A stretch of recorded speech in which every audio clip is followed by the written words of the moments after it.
Here now, Tammy Bruce, president of the Independent Women's Voice and a Fox News contributor, Father Jonathan Morris, Fox News religion analyst, and Enrique Acevedo, Univision News anchor. Enrique, let me start with you. When you look at these pictures and you look at the history of this law, it has been in place for a very long time.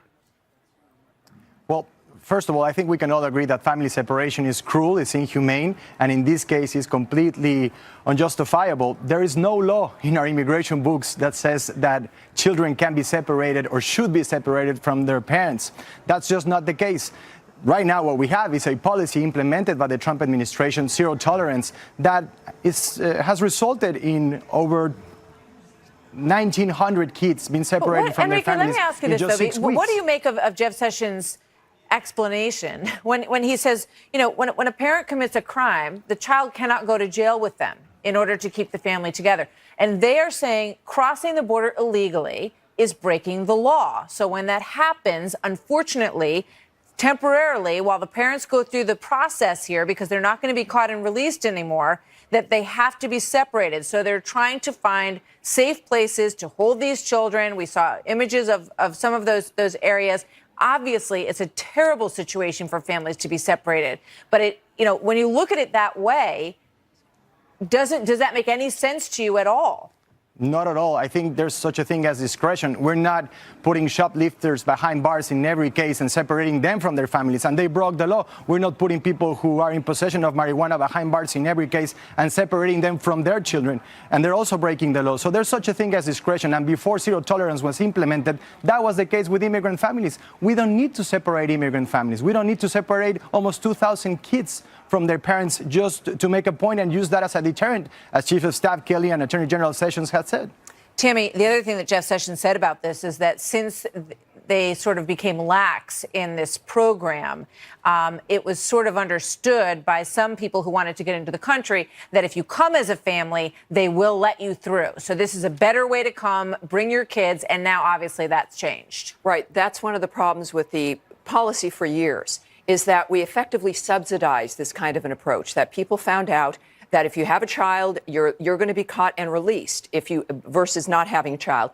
The New York Times reported in April that, in fact, people are admitting this, that families brought children knowing that there was a better chance that they would get through and be released, and that others, and this is the serious dynamic with both unaccompanied minors and minors in general, are people posing as parents. So here we've got the outrages overcoming the facts. And I'll give you an example. There's 3 reasons why parents or adults are separated from children. 1, they're posing as the parent and they're not the parent.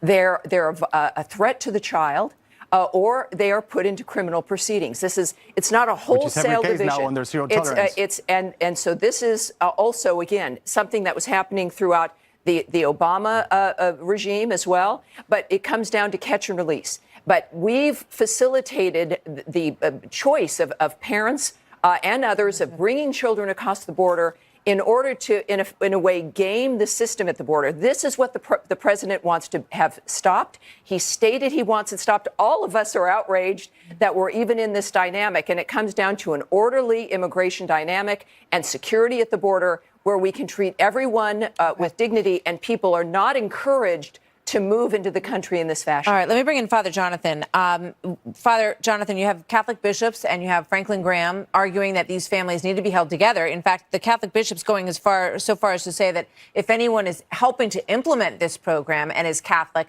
they could potentially become excommunicated for being part of it. Okay, that was one bishop who actually suggested that. I don't think it represents all of them, but the fact is that we have 20% more children in this situation separated from their children this year compared to last year. So that's a big deal. So we have to solve this. And I don't think we're that far away from solving it. I mean, both President Trump as well as the Republicans and the Democrats all say this is an outrageous situation. Whose fault is it? Of course, there's people who are faking bringing children over and saying that they're their children. It's not. Of course, there's people who are breaking the law, coming over illegally. All of that is bad. But the government has to be bigger than that to say, what are we going to do about it? Because there are children who are there, who are alone, and it is traumatic for them. It's traumatizing for them. And I say this not from a theoretical perspective. I live in the South Bronx. I see what's happening to these families with these children. And I see children who are here without parents. Okay, the parents are definitely not perfect, and they shouldn't be crossing illegally. But the government has to figure out what we're going to do for the sake of these children. All right. So what do they do? Do they change the law? Do they incarcerate families together?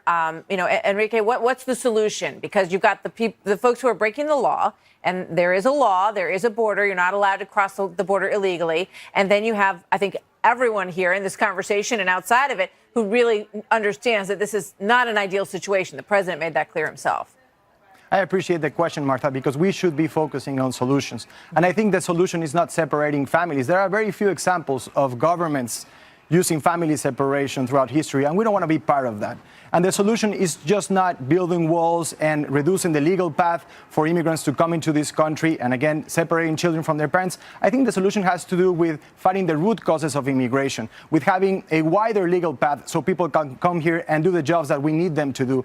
There are a lot of solutions that we could agree on in Congress, but it seems that the extremes have taken over the debate, and now there's no space for a comprehensive immigration solution. At this point, you got a couple of bills that are going to be considered eventually, it looks like, that would allow $25 billion to build the wall, as well as a solution to this problem to keep families together. So is that a workable solution? Tammy, and then Father John. Let me just say that we definitely want, especially if it's a misdemeanor dynamic where you can keep families together within a separate kind of facility so you don't have to separate them.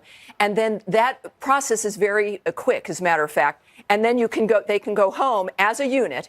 But that becomes the political argument of, do they go back home to their home country and others want them released here? So that can be a very quick framework of keeping families together at once a criminal proceeding is over, usually within the same day, and then sent home. The other framework this is the solution, I think, in general, when it comes to how we handle keeping families together while also respecting our laws here at home. Martha, I think we can't forget that there is tremendous amount of hypocrisy over many different administrations. The fact that we are right now allowing people to come in, giving them work, no doubt, giving them work, and then saying, hey, listen, but you can't be full members of our society, because we do not want to do an E-Verify system. In our country, we do not want to actually find out who's illegal.